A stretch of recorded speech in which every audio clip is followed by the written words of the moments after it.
Hello and welcome to episode 8 of the Final Whistle podcast. I'm Nathan Sherratt, Managing Director of the third team, and I'm joined by Martin Cassidy, Chief Executive of Ref Support UK, and Ant Canavan from the Referee Forum. Good morning, fellas. Fuck me, Nathan, that was amazing. I wasn't expecting that. I was expecting it to be a bit rough, but that was really, really smart. I loved it. The skills to learn to do that, had you? Apart from the bit where you said fellas, you don't want to alienate our female. Oh, I identify as not a male. You know, me and Anthony, when you said fellas instead of colleagues, we both went on this. A bit awkward. That, you know. Actually, I'm not surprised that Ant doesn't identify as a fella, judging by the latest social media posts. I was going to say, so you've seen my Instagram. Indeed, I have. Well, hello to all our listeners and readers. Yeah, regardless of who or what you are, everyone is welcome here at the Final Whistle.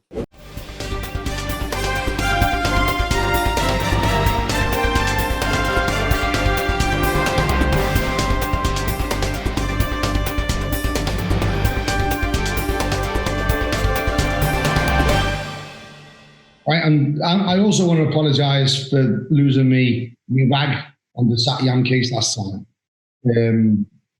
Some of the words I was using just came from the heart. I'm not going to apologise. I'm just apologising if you're upset by it. I'm not apologising for saying it. So if anyone got upset by it, I'm sorry you're upset, but I'm not sorry for saying what I said. I think, more people got upset by what had happened rather than anyone's reaction to it, because completely justified losing your shit about that case. Martin, do you want to update everyone about it? Because the police have been involved now, and they said it's just a caution. Is that right?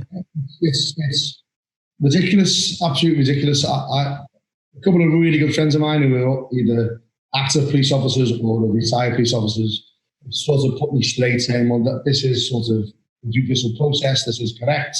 You know, you're wrong in what you're saying because I'm saying this should happen, that should happen. But the people who were in the framework of the police have said that's sort of what happens. It tells me it's wrong. It's absolutely wrong, and it's okay saying, "Oh, that's the law. This is the judicial system," and you know, the people are remorseful. So we say because they said they're sorry, you know, we mitigate that. The FA doing what they've done and communicating with the chief executive of the FA. Well, I'm not. He's communicating with me. I've sent one email back. I'm going to talk to him because I'm just livid. I think London FA going ahead with the football discipline procedure allowed the Met Police to mitigate that 10-year ban. Now, if you take away the fact that the police said, "Oh, he was remorseful," he said he was sorry, and the 10-year ban, what else have they got to mitigate it? That was outrageous. And I think, you know, how do you measure remorse? You want to mitigate it.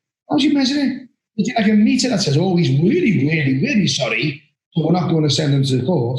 Or, "Well, I'm not too sure if he's like a little bit sorry."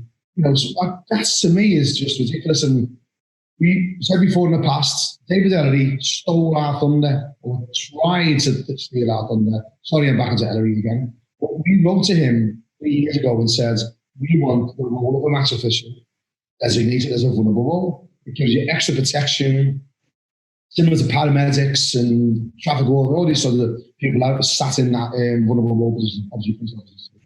Where if you strike or attack the referee, it's the same as those other occupations. Now, we've been told that's relatively easy to do. It's a figure of authority. When we went along with the Fernando Lopez case, I think it was the Telegraph got in touch with Mr. Ellery, and he said, "Oh, I've approached the relevant people to get a designation as a vulnerable role," like it was his idea, it was ours. So Mr. Ellery, it was in the BBC website yesterday, last year, where are we with that position? Did you get anywhere with it, or did you do what you normally do, get halfway with it, because it was trendy to talk about it, and then not to win with it? So that's where we all want to be. We want to be, after getting a referee designated as a vulnerable role, so if he does get attacked, it's automatically going to court. You don't have to go through this bollocks, what happens with this police officer, the Met Police, who said, "Well, we've all talked," and the sergeant says, "We're just going to give a simple caution." Really? really. This is the thing as well. I'll tell you for now, the guy isn't sorry about what he did. Fundamentally, he's not sorry for hitting the referee or losing his rag or anything like that. He's sorry that it was filmed and he got caught. That's what he's sorry about. Remember it, because he never apologised until we started getting it out on social media.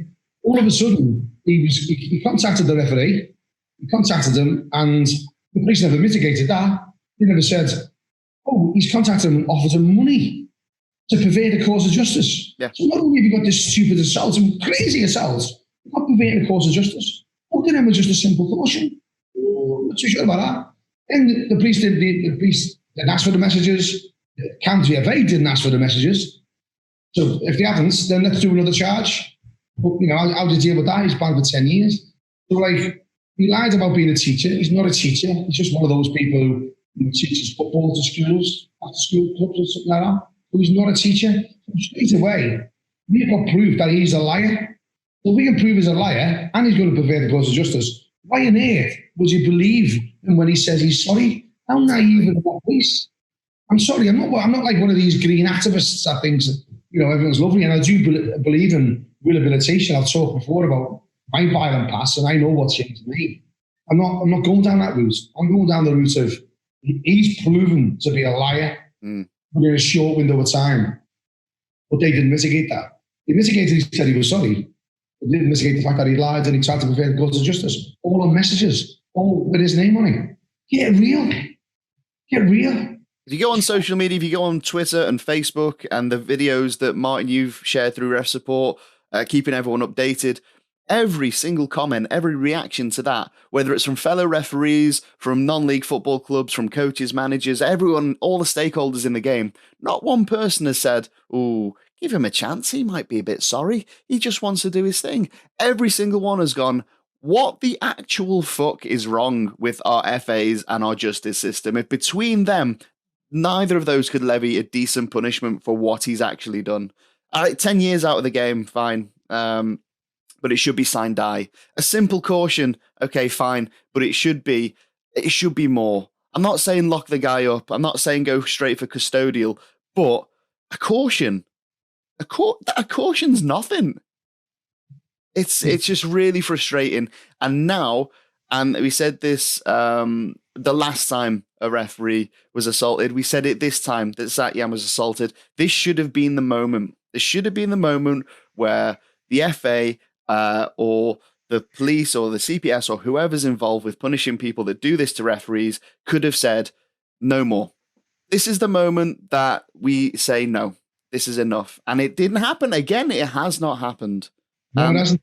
And here we are again talking about it. And I worry that 3 months down the line, 6 months down the line, we're going to be having the same conversation again with another referee that's been not just assaulted, but to the point. Look at the guy, he threw 3 big punches. 3 big punches.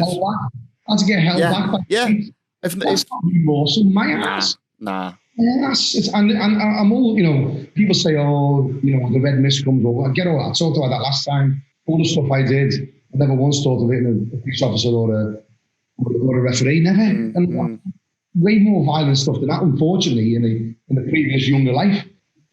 So, if death sentence worked as a preventative measure, you would never have any murders in America. We still have murders, so I understand the emotion comes out, and you don't think, oh, actually, I might not hit him because I might get the electric chair, or I might not shoot him because I get electric. We know that just doesn't happen. We don't process things that way. What I'm saying is that when these events happen, you've got to do a stronger message than a caution.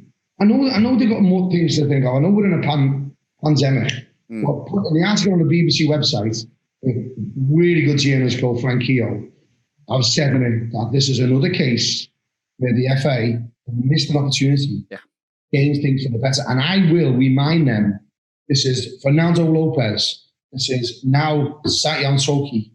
There's others you miss an opportunity here. And if heaven forbid someone gets murdered, I'm promised it, I've documented it. I'm going back to these people and I'm going to say, here's your chances. Yeah. You have to do something different and you could have prevented and made it a mass official.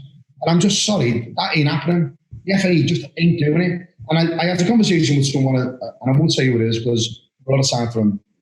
And he said, look, man, even murderers don't get life sentences. And I said, well, is that what you're waiting for?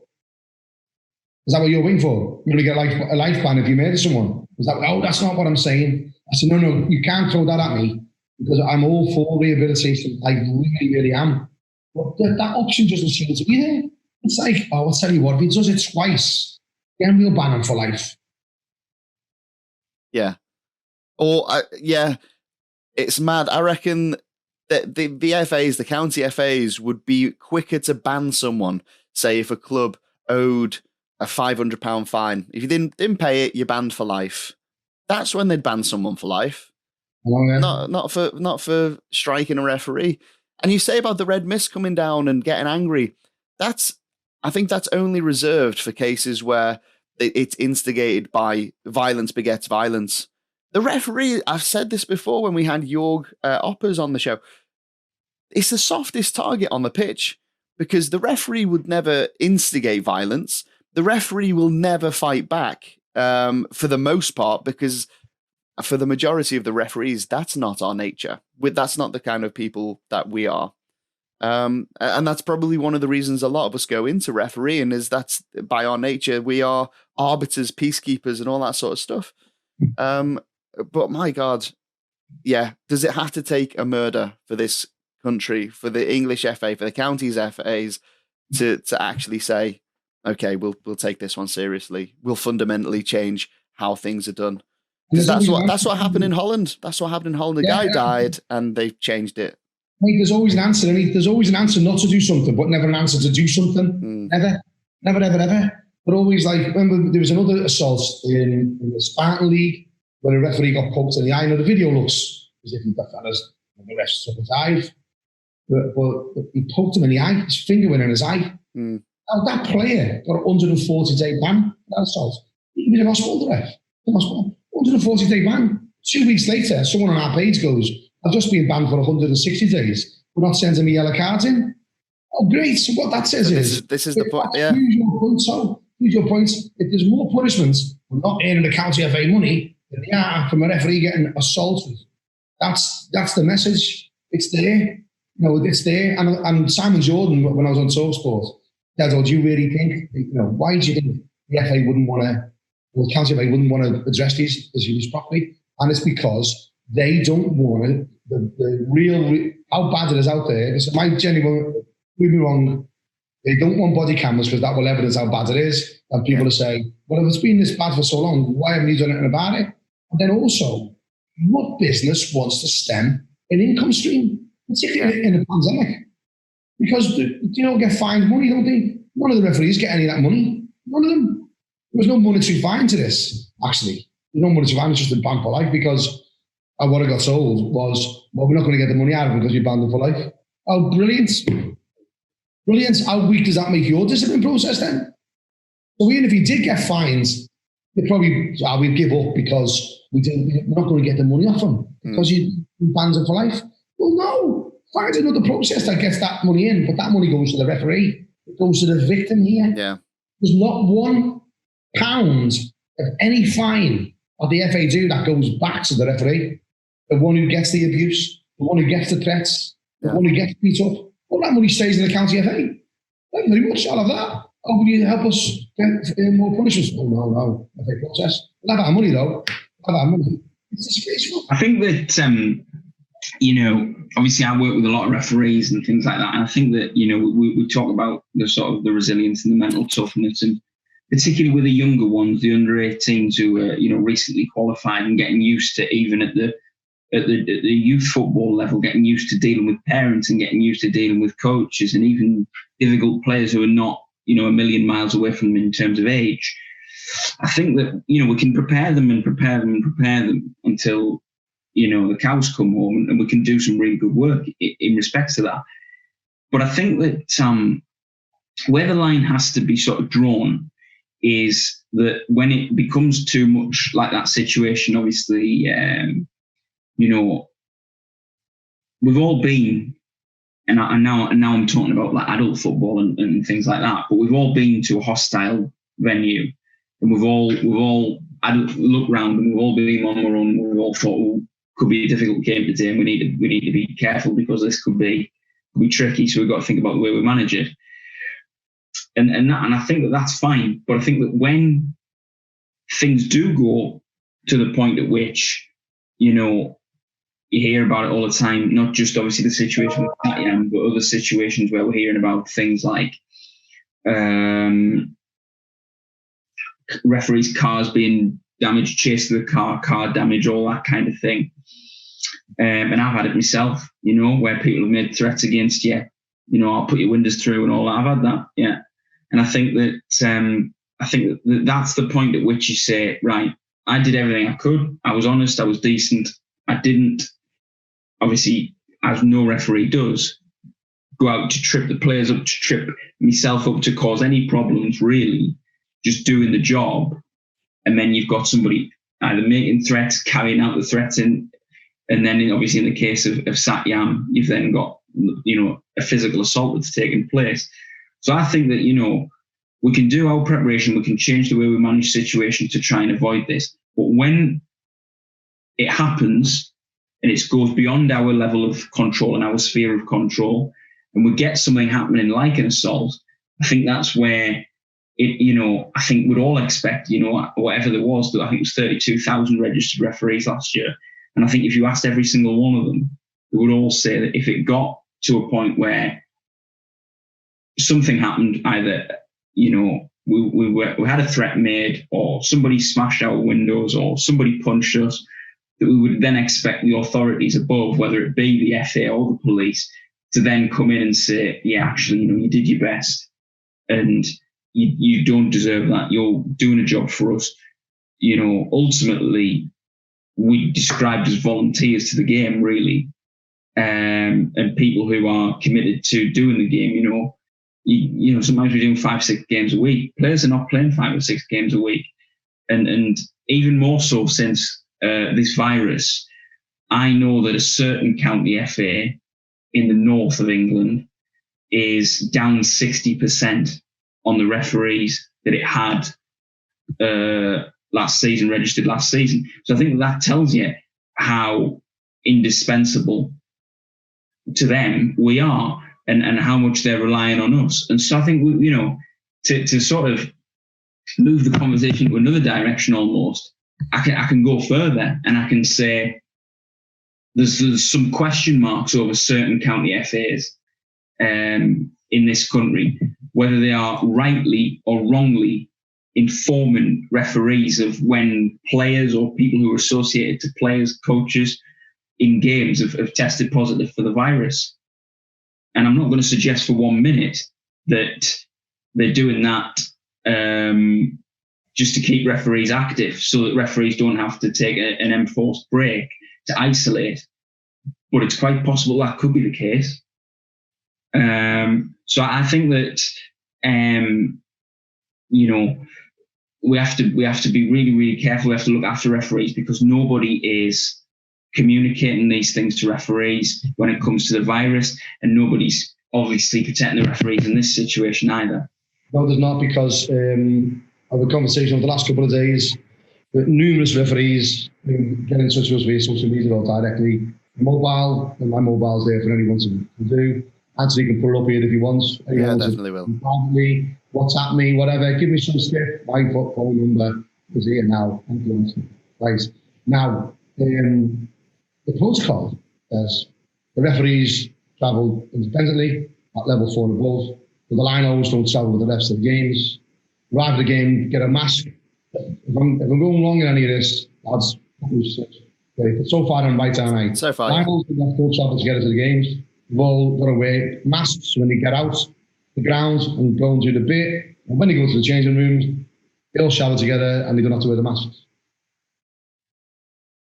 And you just tripled the cost of it to the club. Yeah. The travel expenses. So not the best way to start this, post-pandemic football, when you're tripling the cost to the club. Someone will say, they average it out all year, or cash flow. Every penny counts at that level. Every penny counts, and they've got to get that money on the day. It's all cashless now, which is great. We've no problem with that at all. There's this little sort of elephant in the room where we're never top of the tree of concern, let's be honest. We are like, the necessary evil, we know that, we're all like that. Well, that's never going to change. But when you've got people put us in this position and just sort of, and then was it at the beginning of it or the end of it, it says, oh, by the way, there's a disclaimer. If anything's go wrong, even though you follow this advice, it's still not our fault. There's a big disclaimer at the end of it. Literally, the bottom line is... And don't come knocking at our door. So read between the lines, you'll just see, we're not protected. Referees are not protected when it comes to this. You look at every game how close people get, and I think that's a great shout, Nathan. I never thought of it that way. I wonder if there's any games that happens since we come back and any of those players have been involved in that. We'll test the positive. No one's told the rest. Martin, I know there has. Yeah. I know of. I can think of 3 off the top of my head where referees a game. Where and one of those participants of that game tested positive for COVID, and no one saw the match visuals. Yeah. Oh, brilliant. But obviously, I'm not going to name names or areas or anything like that. But I do know that it's happened, and I do know that on some occasions, in certain parts of this country, the county FA has been notified of the positive test. The club's been shut down for 14 days, as the requirements are, but none of the match officials were notified of this. I put a poll out on Twitter asking grassroots referees, based on your own experience over the past few weeks, are the clubs, is everyone conforming to the guidelines that the FA put out to do all the stuff that you've just said, Martin? Basically, travel to the game separately, wear a mask up until a point where you start your warm-up, minimize your contact with club officials, players, all that sort of stuff. And the overwhelming majority said no. None of that stuff is being adhered to. A lot of people are just going about their normal business.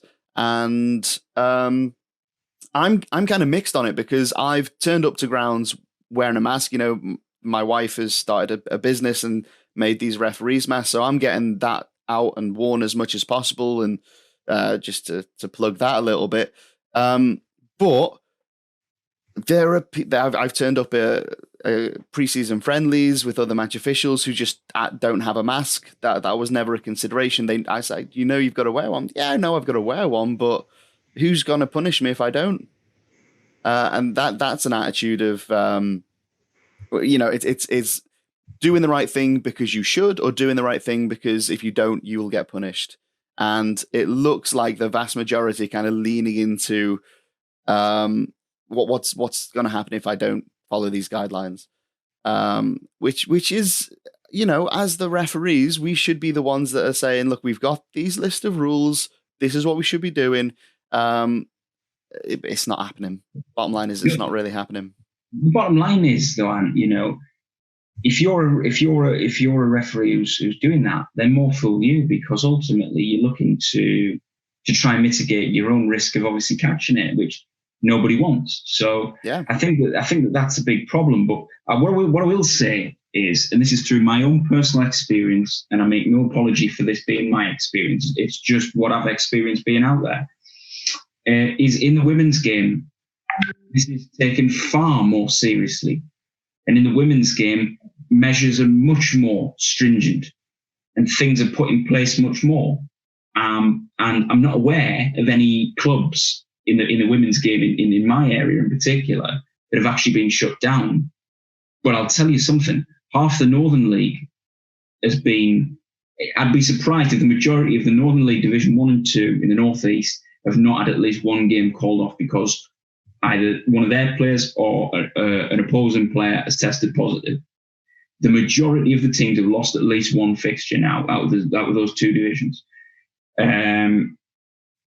And it just really hasn't happened in the women's game. In the women's game, they've done the how do you call it? Is it track and trace? They've done that really, really well. They've been religious on that. They've got the details. Everybody knows everything.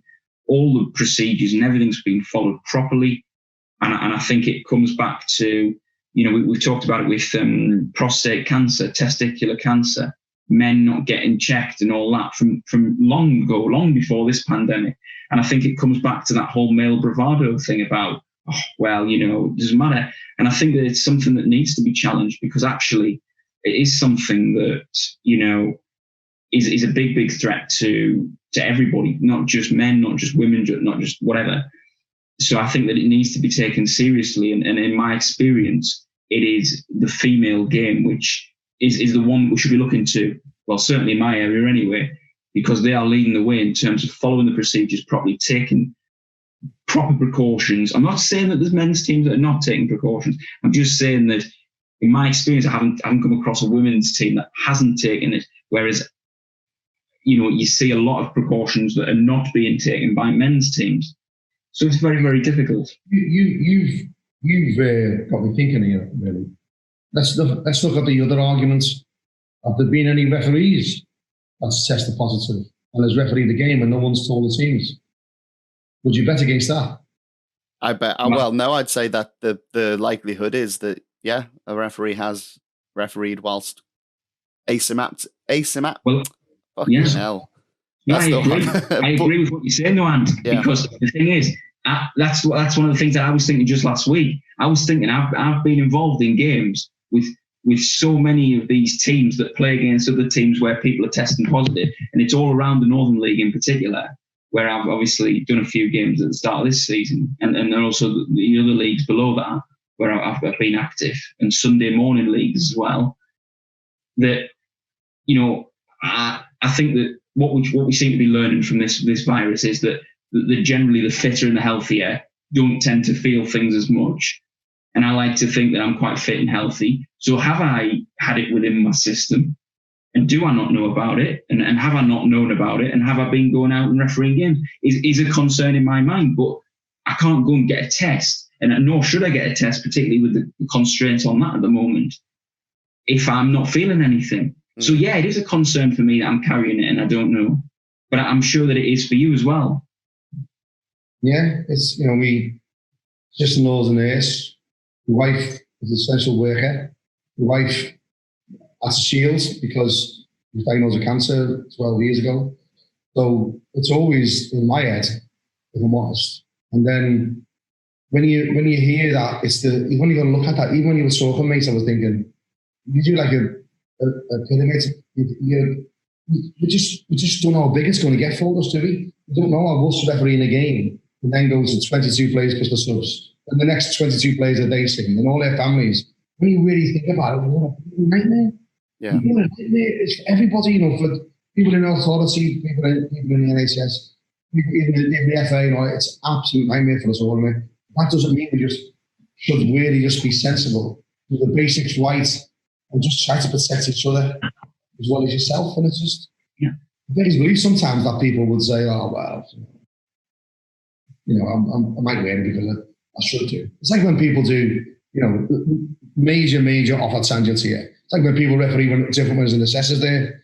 So when there isn't an assessor there, if people say, oh my God, someone might see me, I'm going to put my mask on. Yeah. Don't put it on for the fact that, listen, the reason we need to put your mask on is that we don't want your action to kill someone or that someone else's actions kill you. Yeah. That's what it's like. It's that sort of like, oh, I just want to look like I'm doing it rather than I really believe in doing this. This is the right thing to do. Well, there's an analogy about shopping carts, isn't there? If when you finish your shopping, are you the kind of person that just leaves your shopping cart because there's no repercussions, there's no punishment for leaving your shopping cart there, but you know that not taking it back to where they're all stored is the right thing to do? Or do you make that extra effort and do the right thing by returning your shopping cart back to where it should go? There's no reward and there's no punishment. There's literally no benefit or no negative effect. It's based entirely upon one's own morality of, do I do the right thing to do just because it's the right thing to do?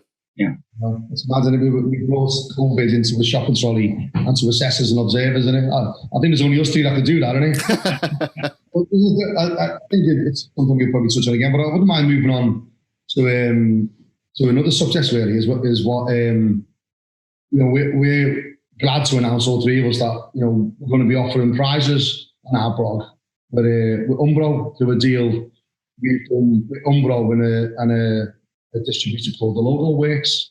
But what we're going to do is we're going to give away every episode, we'll see what way it goes, a full Umbro kit with the FA badge on. No hashtag love the whistle, because some knobheads seem to think that having a hashtag on your kit is really dangerous, so we can't put hashtag love the whistle. I don't think you can call them knobheads. Oh, no, you definitely can. Because in my head there, I've just imagined this board meeting going, yeah, lads, like these kits can't have hashtags on them. And he's probably, everyone's gone, fucking, that's a really good idea. And someone goes, excuse me, let me just check with the knobhead department. Oh, it's engaged. It's obviously very busy, the knobhead department. Oh, wait. Yeah, I'm in a queue. Oh, yeah, I'm in a queue. Just like the whole game system. I'm in a frig. Yeah. Oh, I've got through. Is that heads of knobhead department? Yeah. Head of knobheads. Who is that, though? We're going to... Can we have a hashtag on our kit of the whistle? Sorry, well, you can't have a hashtag. Why? No. You're not going to tell me why? All right, lads, sorry, no hashtag. We've checked with NAR, with knobhead assistant referee. Let's put it on. Write that out. Put it in the laws. Put this in the laws. No hashtags. No hashtag. We want to do something that's really, really effective. Let's put the word respect on your arm, because that's been really effective, hasn't it? Wilfred, hashtags are this new thing for this new social media generation. It would really help. I don't bloody care. No hashtags. And that's how it went. I'm 74. I'm 74. I don't do hashtags, I do candles. I'm retiring next week, and this is my last bloody decree. And my television is candle powered. Anyway, the knobhead departments have now said no hashtags. I've got no idea what you're talking about or who you're talking about here, Martin. Not talking about anyone in particular. There's obviously no knobhead. Could be anyone. Whatsoever. So anyway, back to our kit. So we're going to be advocating no hashtag on it. And then when you comment on our videos below here, we'll put The Logo Works here, who's kindly going to donate these kits. Then we're going to see our bills. We might even do football boots, more t-shirts, but it's all going to be about engaging in here. And thank you to Umbro for allowing us to do that. And I'm sorry for calling people knobheads and making something about hashtags. No, you're not. No, I'm not. I've got another topic to talk about now, moving on from whatever that was. I saw recently that the Spanish Football Association had basically demoted a La Liga, so top level assistant referee in Spain, because he had been on holiday with, I believe it was Roberto Soldado and was it Danny Parejo, the former. I just come in here. What are you sounding all Spanish for? Roberto Badaro. I know it wasn't as bad as Steve McLaren stuff, but come on, lads. It's called Roberto, not Roberto. Roberto. Say his name again. Bobby. What's his name again? Roberto Soldado. Oh, yeah, I forgot what you said last time. You said, Roberto Soldado. Oh, God. And what was the other fella's name? Danny Parejo. Yeah. Anyway, go on. Sorry to interrupt. Martin Cassidy, silence, please. Manuel Sherratt. Manuel. Oh. Could you not have been a bit more creative? All right. Well, I don't know. No, so anyway, yeah, he was obviously been demoted, and it's because he'd been on holiday with the two Spanish players, aforementioned Spanish players. And he had not made any sort of social media posts about that holiday that he took. There were two personal friends of his who he'd known for many, many years. And I think his wife did post a picture with the wives of the players as well, you know, sort of always been within a social circle, always been friends, you know, everybody has family friends and close friends and so on. And he's actually been demoted for that. And he didn't personally make any sort of public images or anything like that. around this holiday. It was just a holiday with some friends, private thing, and his wife put some pictures on where the couples were together, and he's been demoted for that. And I think that's grossly unfair. But it's also deeply concerned for someone like me, because I've got 3 or 4 friends who are professional footballers, and one of which played over 20 games in the Championship last season, one of my good friends. And it concerns me that by me having a friendly relationship with someone who I've known since we were at school together, and we played boys football together, youth football together about 10, 15 years ago, that now if I was to climb the ladder and become, either a football league official or a championship official, that I couldn't go on holiday with that person because of a friendship that I've had since we were children. It seems grossly unfair. It seems grossly disproportionate, the punishment. And I just really wonder what you guys thought of that. It fits perfectly into the narrative of that the authorities don't want refs to get on with players. They don't. Right back to what I said. If players and refs get on right across the whole world, they're not going to get money for yellow cards, are they? Everyone's going to respect each other. They're not going to get it. So I bet you the amount of yellow cards would have plummeted if everyone got on. So you never see anything from the FA where, even now at Contrib, they never, level 4s or above, they never have meetings where players, managers, refs, assessors are all in the same room. Doesn't happen. We do it. It's a charity. We do it. It works brilliantly. We all get on. And when you look at the business model of the county FA or an FA, it will thrive from a money point of view on players not getting on with referees. Absolutely thrive, because you're likely to get pissed off quicker, give them yellow cards, FA get more money. Simple as that. But interestingly, there was a couple of Premier League referees who sent messages to a certain club that won the Champions League. And that message got back to the PGMOL, and there was an inquiry. And all that was sent was congratulations on winning the Champions League. All right, that's fact. That's fact. That ref got in major grief over that, so that could question the integrity. Well, if questioning the integrity of a match official is contacting someone to say, well done, winning one of the biggest competitions in the world, we've got a major problem with football players in relationships with referees.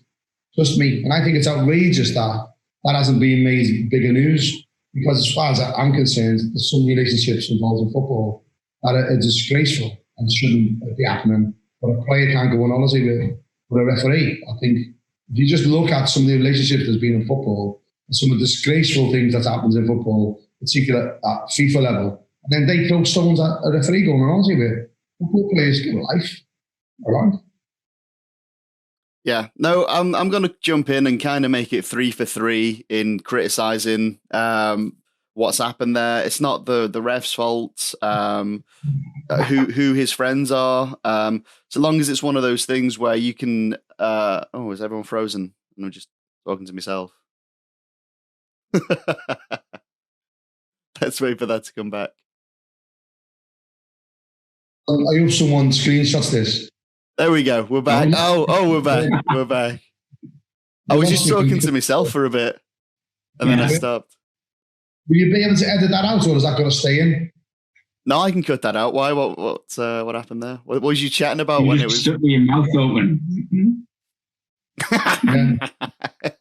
Well, no, that's not how it looked for me. It just, Martin, you looked all sad, and Nathan, you were just staring off into the middle distance. I'll show you the screenshot from my end. Bit different. It was you just froze. You might have to do it again. What you said about 3 buzzers, didn't you? Yeah, 3 for 3. You guys are both singing from the same hymn sheet. I agree that it's not fair to kind of penalise a referee for who he or she associates with or has family outside of the game. But listen, I think the English FA do the same. I reckon I'd be on the Championship now if I didn't have family playing in there. So I'm discriminated against as well. So it's nothing to do with my lack of fitness or the fact that I've been only refereeing on and off for the past 5 years. It's definitely that family time.